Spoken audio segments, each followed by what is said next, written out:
খেলার খবরে আবারও নজর রাখবো। এই মুহূর্তে আবারও নজর রাখতে হয় উমাকান্ত ময়দানের দিকে, কারণ শেষ মুহূর্তের লড়াই এবং সেখানে ট্রফি দৌড়ে এগিয়ে রয়েছে ব্লাডমাউথ। 1-0 গোলে এগিয়ে এবার ব্লাডমাউথ ক্লাব। অন্যদিকে দ্বিতীয়ার্ধে গোল করলো ব্লাডমাউথ। গোলটি করলেন স্থানীয় তারকা ফুটবলার পারভেজ ভুঁইয়া। জানবো বিস্তারিত, আমাদের সঙ্গে যুক্ত হয়েছে প্রতিনিধি বিপ্লব চন্দ্র। বিপ্লবদা, কি আপডেট পাচ্ছ?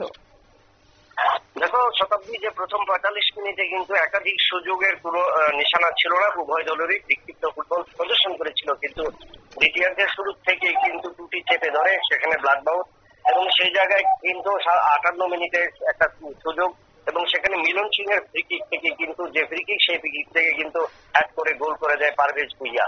এবং যে পারভেজ ভুঁইয়াকে নিয়ে কিন্তু একটা বিতর্ক তৈরি হয়েছিল, এবং যে পারভেজ ভুঁইয়া দলের ব্লাডমাউথ ক্লাবের বর্তমান দলের শক্তি বা মূল বলা যায়, কান্ডারি বলা যায়, কিন্তু সেই ব্লাডমাউথে ক্লাব কিন্তু এখন পর্যন্ত 62 মিনিট ম্যাচ হয়েছে। সেই ম্যাচে কিন্তু পারভেজের গোলে এগিয়ে গেছে, এবং 1-0 গোলে লিড নেওয়ার সুবাদে কিন্তু অনেকটাই আত্মবিশ্বাস বেড়েছে দলীয় ফুটবলারদের মধ্যে এবং ক্লাব সমর্থকদের মধ্যে, এবং সেই জায়গায় কিন্তু অনেকটা চাপে পড়েছে কল্যাণ সমিতি।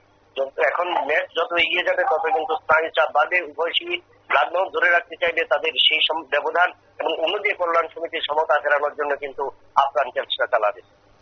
ধন্যবাদ।